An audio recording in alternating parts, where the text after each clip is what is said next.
के कौन खेला हो जाए टूटा मैया के बेटा मैं खेला हो आज के कौन खेला हो जाए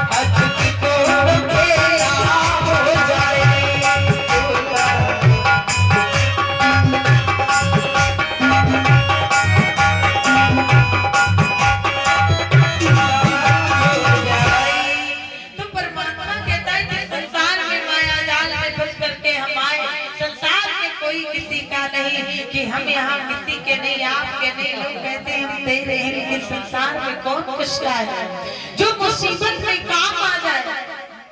ओपी भैया तो हमारे वहाँ भी काम आ रहे थे अगर माइक में होती तो भैया कोई समझ में नहीं आता ना तो हम तुम्हारी समझ में आते ना तो हम और आप हमारी समझ में आते तो इनका उपकार मानो कि इन्होंने अपना साउंड सर्विस लगाया है। तो कहने का अर्थ ये है कि जब तक मार्गदर्शन करने वाला नहीं मिलेगा हमारे ये संगीत भैया जी नहीं होते जो अपनी संगीत प्रस्तुति कर रहे हैं तो साज के बिना भी सब कुछ अधूरा रहता है कि अगर सारा भोजन बन जाए उसमें राम रस न डाला जाए तो भोजन अच्छा लगेगा नहीं लगेगा। अगर ये संगति ना करे अपना साथ ना दे तो ये धारा जो है एकदम सूनी लगेगी। कथा तो होगी क्योंकि कथा अनंत है हरि अनंत हरि कथा अनंत लेकिन ये साथ नहीं आएगा। बाबा कहते हैं कि जब साथ आता है तो किसी न किसी का सहारा लेना पड़ता है। आज भैया दशानन ने जैसे ही पूछा महाराज बता ब्रह्मा जी ने तुरंत ही कह दिया कि जाओ इस पुत्री का भाग्य देखने के लिए मैं गया। दशानन ने कहा तो फिर भाग्य बताओ कैसा है। ब्रह्मा जी ने कहा तुम भाग्य जान जाओगे तुम्हें डर लगेगा। दशानन ने कहा मुझे डर कैसा मेरे हृदय में डर नहीं है।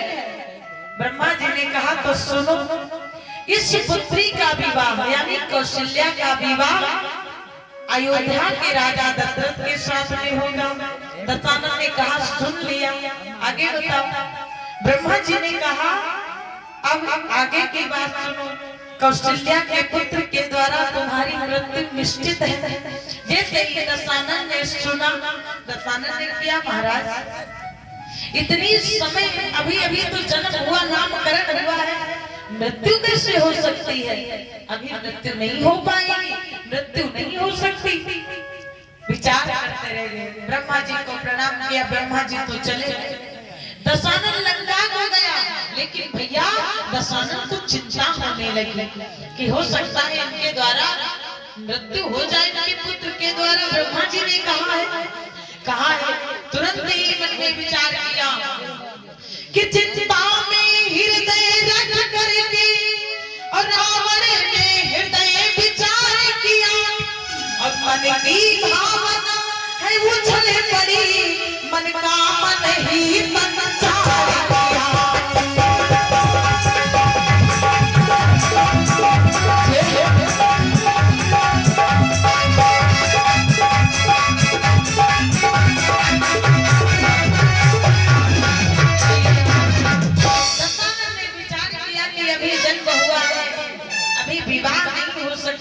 और जब विवाह नहीं हो सकता तो पुत्र नहीं होगा तो हमारी मृत्यु कैसे होगी।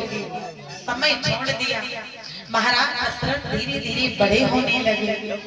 आज महाराज तो भगवान के भजनों में लीन हो गए। भगवान के भजन करने लगे। अयोध्या में साधु संतों के साथ में बैठने लगे। दशरथ को विवाह के योग्य देख करके महाराज को भी विचार किया कि विवाह होना चाहिए। धीरे धीरे कौशल्या बड़ी हुई और कौशल्या भी युवा अवस्था को प्राप्त हुई। हे मैया कौशल्या का रूप बड़ा सुंदर था। कि तेजशील की खानी। तेज किसको बताया गया? झगड़ा नहीं करो भैया, कोई बात नहीं, सभी लोग शांत हो जाओ। लल्ला हो तो बेटा, कोई बात नहीं, बड़े बुजुर्गों से ऐसे नहीं बोलते। सभी लोग बैठ जाओ, सभी लोग शांत हो जाओ। बोलिए सच्चे दरबार की, बोलिए मुरलिया वाले की। हाँ, हमारे बच्चे हो तुम सभी लोग शांति बैठो, कोई बात नहीं, थोड़ा थोड़ा लगा रहता है ना, आना जाना। और बढ़िया, दुख हृदय में कभी दुख मत लाओ। और दो बार सभी लोग कहेंगे। आइए फिर आगे की चर्चा में प्रभु से कहना है कि उन्हें चिंता नहीं मेरी, उन्हें चिंता हमारी है। कौन कहता है कि प्यारे हृदय में लाचारी है। प्रेम से बोल जाओ तुम, प्रभु का नाम ले बोलो। तुम्हारी नाम के रक्षक स्वयं वो बनवारी है। किसी का डर नहीं, किसी का भय नहीं, क्षमा करते रहो। और कहते हैं जब बाप बड़ा हो जाता है कि आज उंगली पकड़ के तेरी तुझे मैं चलना सिखलाऊं, कल हाथ पकड़ना मेरा जब मैं बूढ़ा हो जाऊं। तो तर्क नहीं किया करते, तुम छोटे हो बड़े हैं। बोलिए सच्चे दरबार की कि मैं अपना किसे बनाऊं तुझे देखने के बाद। मैं अपना किसे बनाऊं तुझे देखने के बाद।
कहते हैं ना भैया, इस प्रकार से दशानन को चिंता हुई।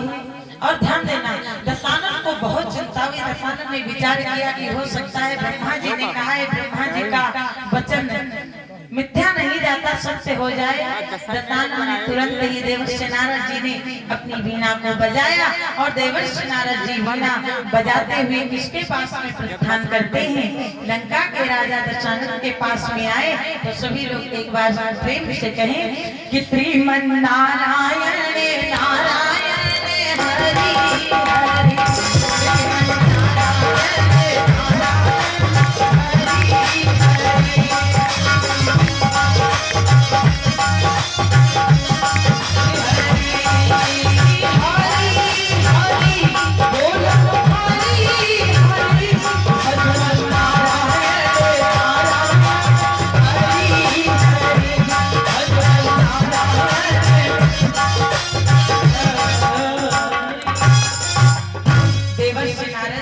लंका को प्रस्थान करते हैं।